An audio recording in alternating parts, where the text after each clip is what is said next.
and this is the second officer-involved shooting here in Ogden in just the past 4 months. Now, in today's incident, the officer is going to be fined. Now, officers here, the upper echelon, trying to gather all the facts, get all the details, and figure out exactly what led up to today's shooting.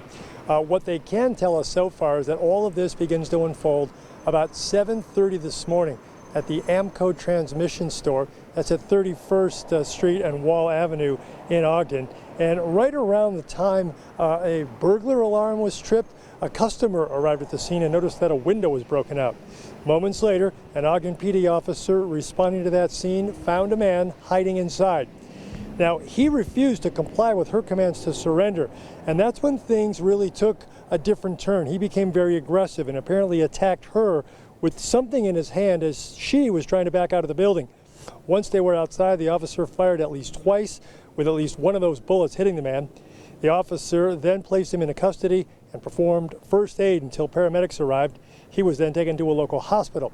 That officer is fine and now on paid administrative leave pending the outcome of this critical incident investigation. But for now, officials just glad that she's okay.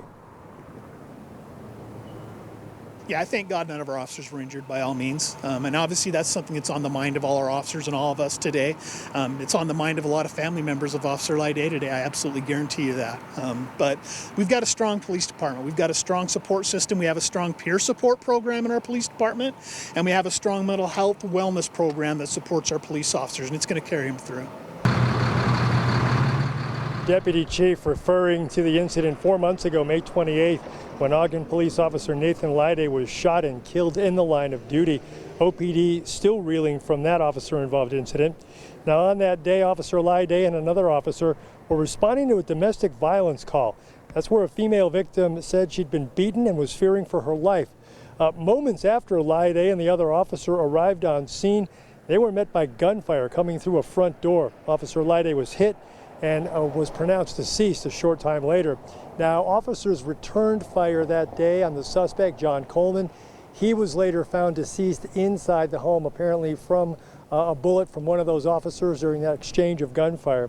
Meanwhile, back to today's incident, the deputy chief saying all of it was captured on the officer's body camera, and as soon as that is all disseminated and they get through this investigation, the deputy chief says they will release that. He wants to get that out sooner rather than later, and he thinks it will back up his comments that this officer did the right thing today, likely saving her own life and probably others as well.